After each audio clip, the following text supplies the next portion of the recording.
Saludos amigos de Metro Puerto Rico y bienvenidos a otro Punto por Punto, donde discutimos las noticias del momento con las personalidades noticiosas del momento. Hoy nos acompaña en nuestra sala de redacción el Procurador del Ciudadano, el Ombudsman Edwin García Feliciano. Bienvenido. Saludos y buenas tardes, un placer estar con ustedes. Gracias por visitarnos acá en nuestra redacción. Con mucho gusto. La semana pasada salió a relucir, usted planteó que el 45% de los refugios en plena temporada de huracanes no están listos. Cuéntanos un poco cómo llegan a esa conclusión, visitaron las escuelas, explícanos un poco. Bueno, básicamente nosotros llevamos 3 años dándole seguimiento al asunto de los refugios en Puerto Rico. En el año 2022 visitamos aproximadamente 365 refugios, en el año 2023 una cantidad similar, y este año decidimos visitar una porción de ese total. En efecto, se visitaron 94 refugios. Cuando hacemos la proyección de lo que vimos en esos 94 refugios a los 365, es que podemos determinar que entre un 35 y un 45, y estamos siendo bastante conservadores, de los refugios en Puerto Rico no necesariamente tienen todos los elementos que uno quisiera ver en un refugio. Y me explico. Uno necesita en un refugio un generador, necesita que haya cisterna, necesita que los baños estén en condiciones, incluyendo el que haya duchas. En el refugio debe haber un cuarto de lactancia. Esas son cosas básicas. A eso le añadimos, porque lo hacía en mi función previa de alcalde, el que si sé que voy a llevar niños a un refugio, pues tengo que tenerle o libros de pintar o algún tipo de entretenimiento, porque no es lo mismo estar 2 horas en un refugio que estar 1, 2, 3, 4, 5 días en un refugio. De igual manera, si llega un niño autista severo o una persona con el espectro autista a un refugio, ¿dónde lo ubico? Ya. Y estos refugios que ustedes me dice que habían estado visitando hace varios años, esta muestra que seleccionan para este año son que habían ya identificado de años previos que necesitaban más atención, ¿o cómo escogen esta muestra? Es una muestra aleatoria, donde básicamente determinamos aleatoriamente, vamos a seleccionar, por decir algo, los refugios, el refugio principal o el refugio secundario o el terciario de cada uno de los municipios de la muestra que vamos a hacer. Claro, ya eso te reduce la cantidad de municipios que vas a impactar. Así que previamente no sabíamos si el refugio que estábamos visitando había sido atendido o no había sido atendido. Eso es lo que queríamos cotejar precisamente, porque la muestra, sin efecto, salía satisfactoria. Lo que pudiese haber querido decir es que en efecto se habían atendido los reclamos que nosotros le habíamos hecho a las agencias, a las 11 agencias que tienen la responsabilidad en Puerto Rico de trabajar con los refugios. Así que fue aleatoriamente. Y han pasado ya muchos años desde los huracanes Irma y María, se había hablado de generadores en las escuelas. Claro. Uno pensaría que ya para esta fecha no debería existir ese señalamiento de una falta de generador. ¿Es más común entonces de lo que uno pensaría? Uno pensaría eso, pero no es así. Okay. En efecto, si vamos al renglón, por ejemplo, de los generadores, en el renglón de los generadores, cuando nosotros vamos a ese renglón, encontramos que en efecto, de 94 escuelas que visitamos, prácticamente solamente 36 tienen un generador. Eso, Así que eso está sí. por debajo del 50%, pero de esos 36 hay 10 que no están conectados. Ok. O sea que son 26. Que podríamos estar hablando de que entre un 70 a un 72% de esos 94 refugios no cuentan con un generador. ¿Y ahora qué pasa? Ya ustedes hacen este informe, estos señalamientos, ¿cuál es el próximo paso? Bueno, el próximo paso es, nosotros ahora, la próxima semana, vamos a estar citando nuevamente a las agencias. Tengo que señalar que en el caso de la región de Arecibo, y es la única región que podemos exceptuar de aquí, ha habido un acercamiento mucho más dinámico y práctico. ¿Por qué? Porque allí el director de la Oficina de Manejo de Emergencias y Administración de Desastres, el señor José Santos, nos pidió desde hace algún tiempo que nos reuniéramos con la gente de OMEP, la gente de edificios públicos, la gente de educación, etcétera. Y entonces hemos ido poco a poco dando seguimiento al cumplimiento. Así que cuando yo menciono que entre el 35 al 45% de Puerto Rico, de los refugios en Puerto Rico, es muy posible, ¿verdad? Y aunque no hemos hecho ese ejercicio al pie de la letra, pero lo sé por la información que tengo, que su desempeño es mejor que las otras regiones.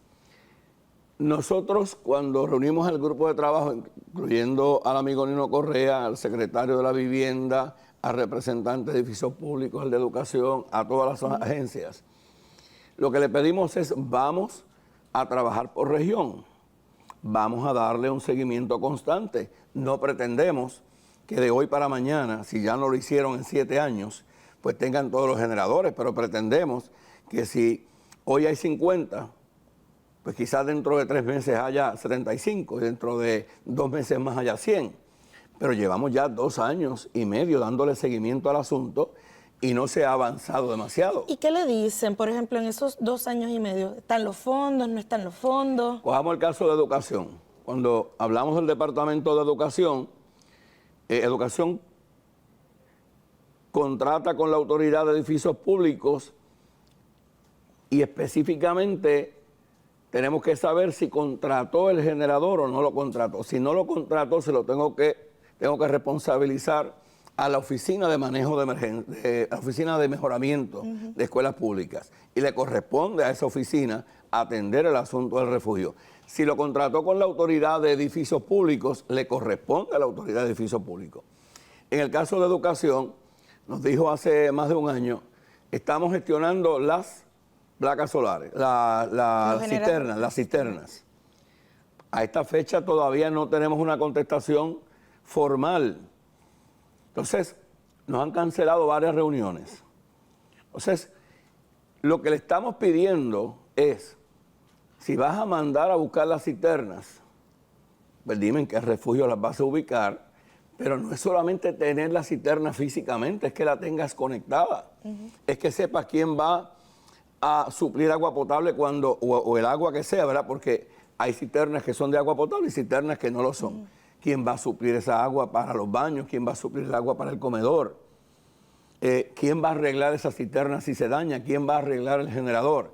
O sea que la respuesta que hemos tenido, a excepción de la región de Arecibo, ha sido muy lenta de las regiones. Y si, por ejemplo, van 2 años y medio, usted hace un nuevo informe, si no hay acción, ¿la oficina del procurador tiene potestad tal vez de multar? No la tiene. Por estar en la rama legislativa, nosotros estamos en la rama legislativa.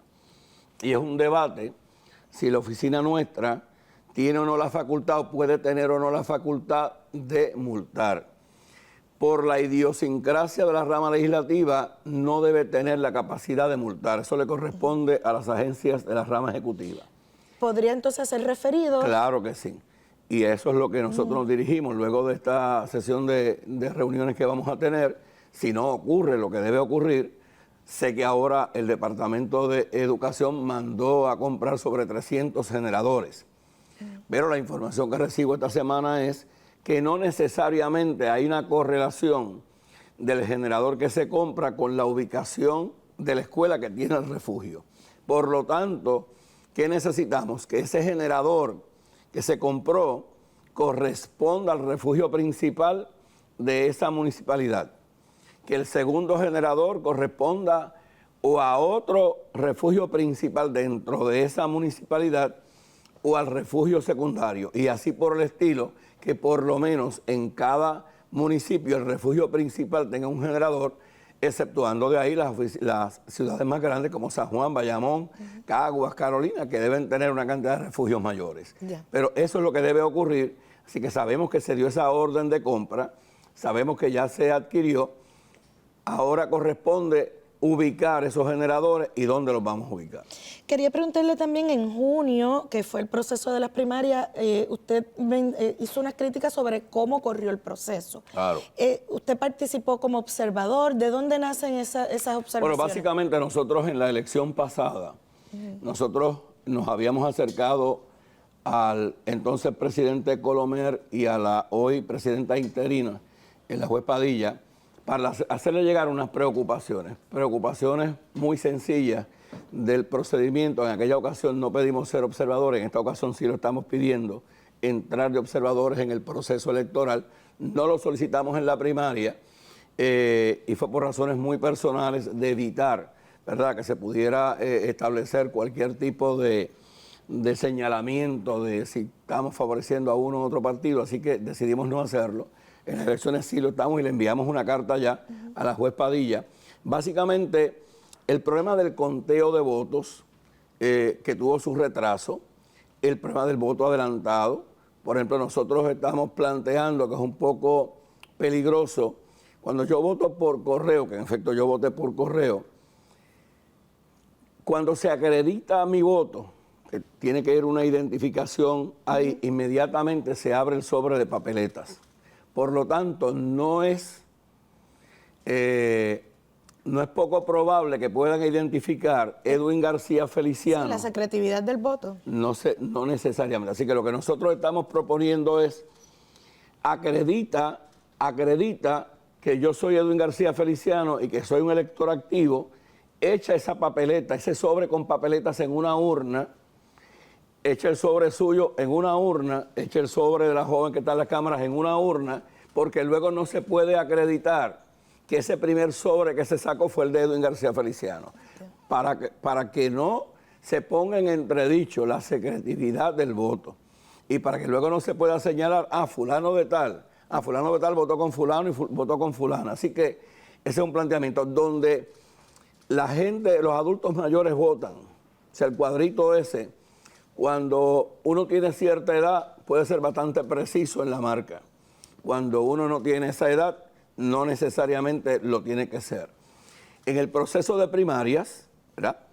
Mi esposa fue a votar a primarias. En el proceso de primarias no tenían la cortina en las casetas de votación. En el mismo proceso de el conteo de votos, se tiene que tener cierto cuidado para que nadie tenga acceso a cómo votó un elector. Así que son asuntos que estamos considerando. Personas que tienen problemas de visión, si hay papeletas con marcas Braille o no las hay. A veces en lugares donde una persona con un impedimento físico no puede tener acceso con un sillón de ruedas. Pues estamos haciendo una serie de señalamientos que para nosotros es importante y lo que le estamos pidiendo es una reunión que nos permitan discutir estos asuntos y que ese proceso sea el más puro posible. En ese sentido, estamos inmersos también en una discusión a través de la FIO, que es la Federación Iberoamericana de Ombudsman, donde estamos discutiendo los diferentes procedimientos y cómo se protege el voto en diferentes países de Centro y Suramérica, de manera de aprender mutuamente y de recomendarnos mutuamente qué hacemos aquí que podamos recomendar y qué hacen ellos que podamos recomendarle a la comisión, sea para este evento o para un evento futuro. Ya, pero entonces, para estar claro, usted hace unas observaciones como ciudadano, anecdóticas, ahora está pidiendo ser observador en la elección. Que la oficina sea observadora del proceso de elecciones, de manera que podamos ir allí y que podamos cotejar en los centros que vayamos, que estas recomendaciones que estamos haciendo y que el proceso se lleve a cabo como se tiene que llevar y que se proteja sobre todo la secretividad de ese voto. Okay. En otro tema también usted recientemente hizo una observación sobre los servicios de las oficinas de gobierno a la ciudadanía en términos de la tecnología. Claro. Pero quería preguntarle, ¿no? La tecnología es algo que llegó para quedarse. Claro. ¿Cómo se puede balancear el ofrecer un servicio con la gente que tal vez tiene esta brecha tecnológica, que no entiende bien la tecnología? Bueno, yo planteo que hay una obsesión con las plataformas digitales.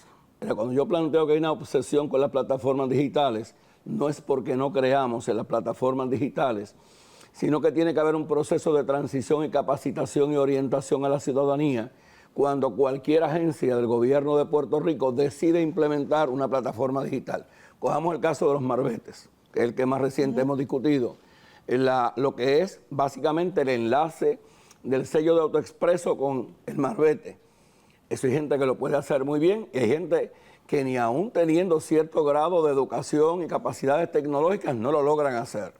Por lo tanto, el gobierno siempre tiene una responsabilidad con el ciudadano. El contrato del gobierno, el gobernador de turno, los gobernantes de turno, es que tienen que atender y darle opciones a la ciudadanía, sea la opción de orientación por teléfono, sea la opción presencial, pero cada día vemos que esas opciones se siguen restringiendo y todo lo queremos empujar a través de las plataformas digitales.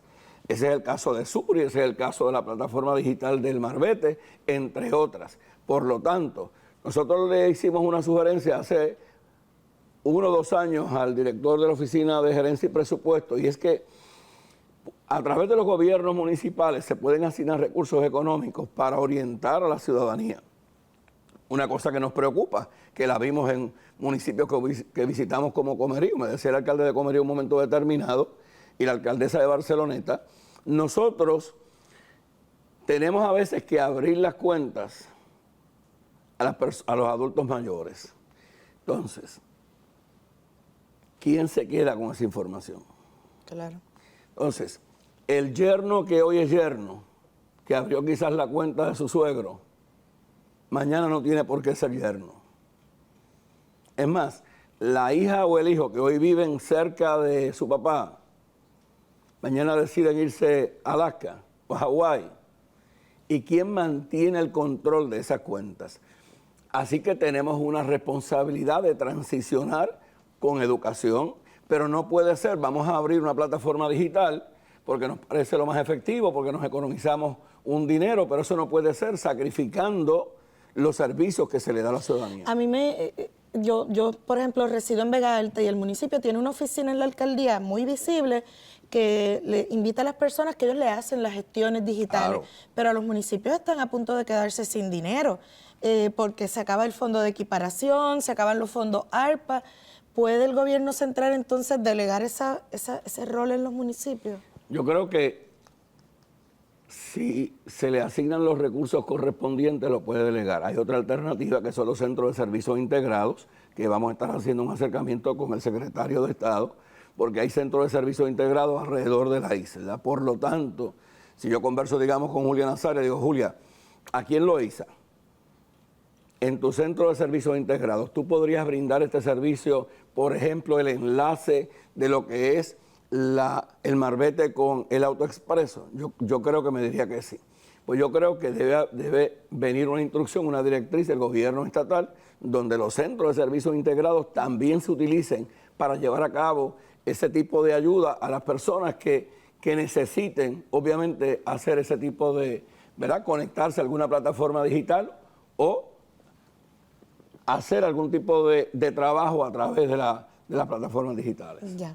Hablando de plataformas digitales, estuve revisando el portal de la oficina y los comunicados de prensa no hay desde hace 2 años, los informes anuales desde el 2021. ¿Qué pasa con la actualización del portal? Pero básicamente, nosotros tenemos una limitación presupuestaria que es tremenda, ¿verdad? Y estamos trabajando con una compañía que se llama Táctica, precisamente para poner esto al día.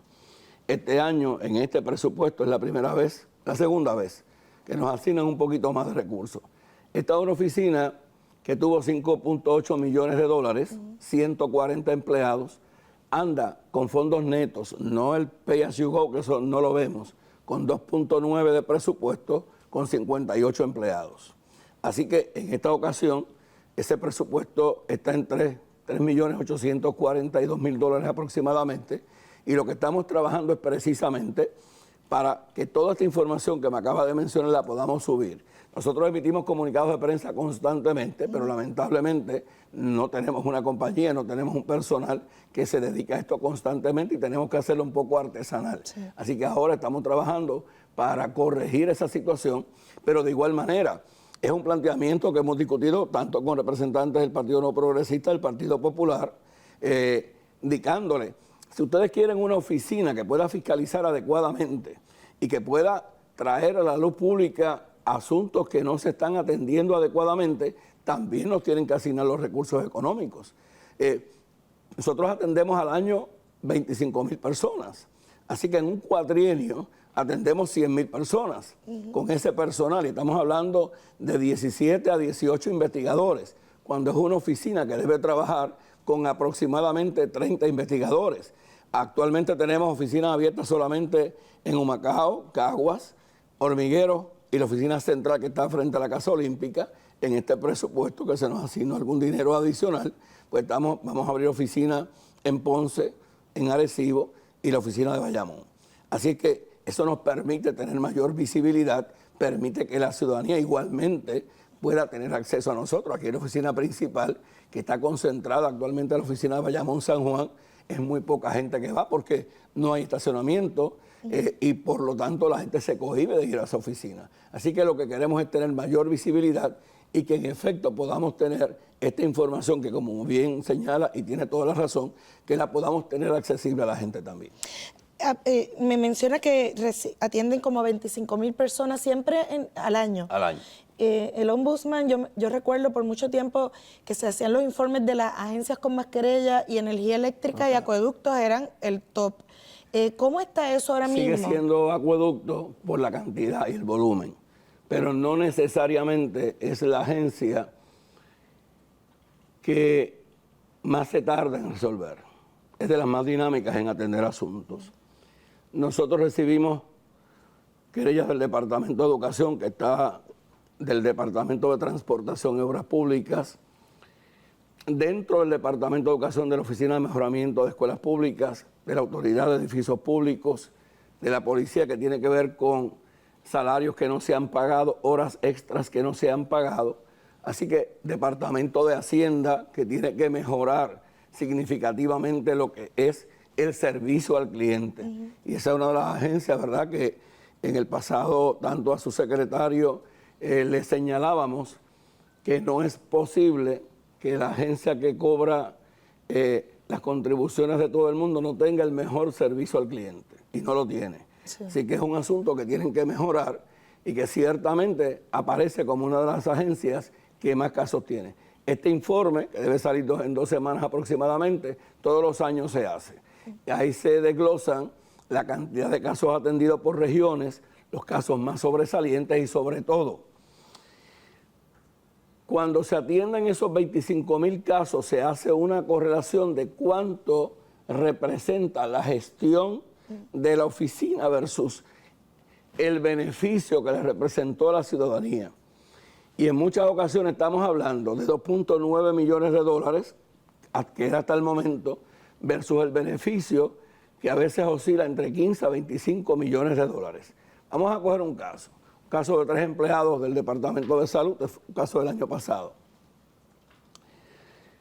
A esos 3 empleados hace tiempo que se decretó un laudo a favor de esos 3 empleados. Si el departamento lo hubiese pagado, no recuerdo en qué administración fue, cuando le correspondía pagar, hubiese pagado $60,000. El departamento terminó pagando $320,000. Así que ese es dinero que no está disponible para atender el hoyo en la carretera, que no está disponible para atender, para que haya un empleado para que atienda a la ciudadanía. Así que ese es el efecto de no pagar las sentencias y los laudos y dejarlos acumular intereses, recargos, etcétera. Así que cuando nosotros atendemos ese asunto, le adjudicamos un valor de $320,000. ¿Qué nos cuesta a nosotros un caso? Atender un caso desde que llega una querella hasta que sale, $140. Okay. Así que es una efectividad enorme. Eso cuesta $140 los servicios profesionales de un abogado por una hora. Pero $140 incluye ¿verdad? Lo que se conoce en recursos humanos como el overhead, el tiempo persona manejando ese caso. Eso es lo que cuesta desde que usted radica un caso hasta que se dispone del caso. Okay. Pero incluye el tiempo del manejo del personal. Totalmente. Okay. De todo el mundo. Ya. ¿Y qué pasó con energía eléctrica? Como ahora es Luma, ya eso no cae bajo jurisdicción. No cae bajo nosotros. Básicamente esa responsabilidad recae mayormente en el negociado y está también la oficina la OIPC, la Oficina Independiente de Protección al Consumidor, que dirige la licenciada Jania Rivera. Ella atiende unas cosas muy limitadas. El resto lo atiende el negociado, pero no necesariamente como lo atendía Pero antes la gente sigue llegando a donde ustedes. Siguen llegando de nosotros. Nosotros seguimos dándole seguimiento a casos, pero sin afectar lo que es el tiempo que tiene el ciudadano para reclamar. ¿Por qué? Porque si yo acojo un reclamo, digamos usted llega a nuestra oficina, yo acojo su reclamo, pero no le digo, tiene que a su vez ir a la OIPC o al negociado.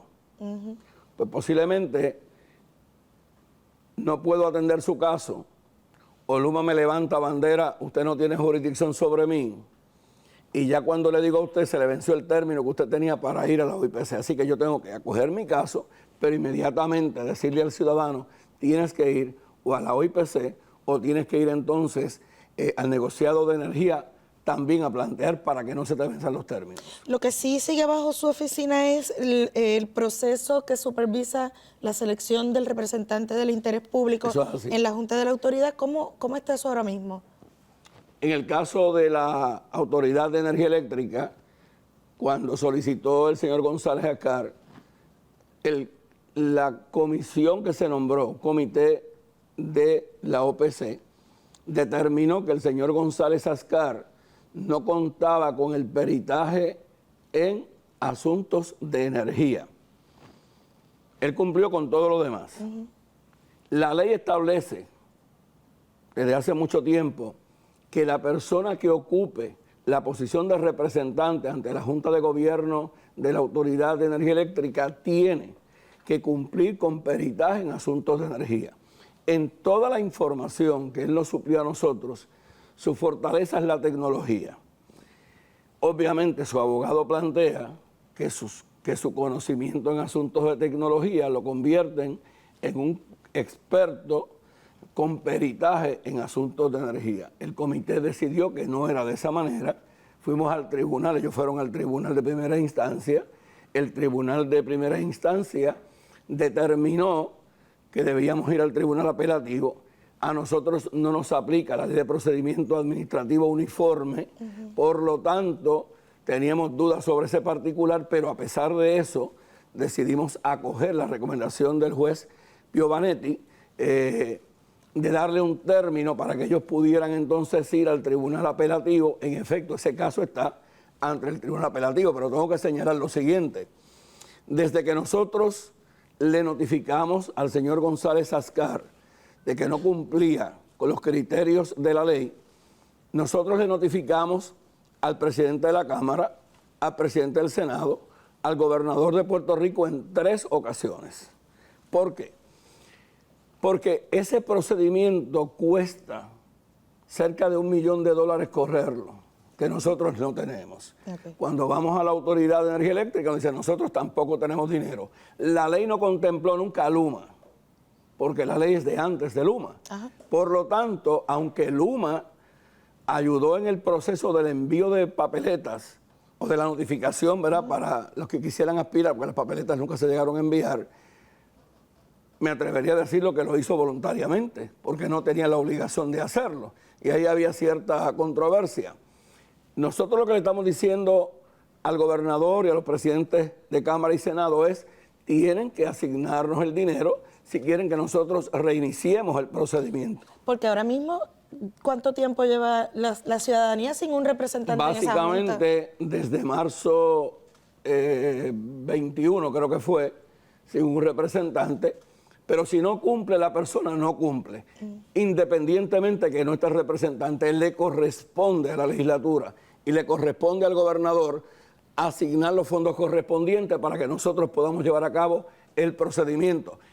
Y en ese momento el señor González Acar y su abogado determinarán si radican una moción para paralizar ese proceso de selección de otra persona o no lo hacen.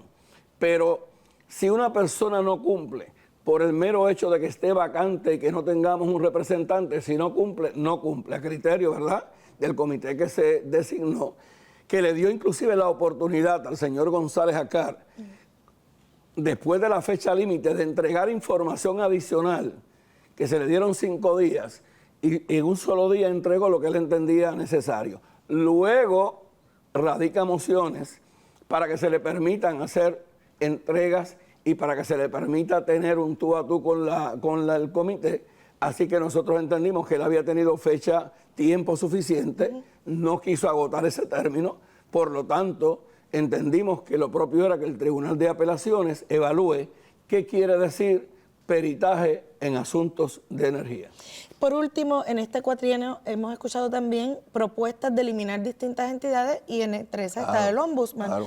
¿Qué le parece eso? Ahora estamos en tiempo electoral, puede que surja nuevamente ese tipo de propuestas. Pues mire, es difícil, ¿verdad?, uno defender la posición que uno ocupa y eso le corresponde al Legislativo y al Ejecutivo.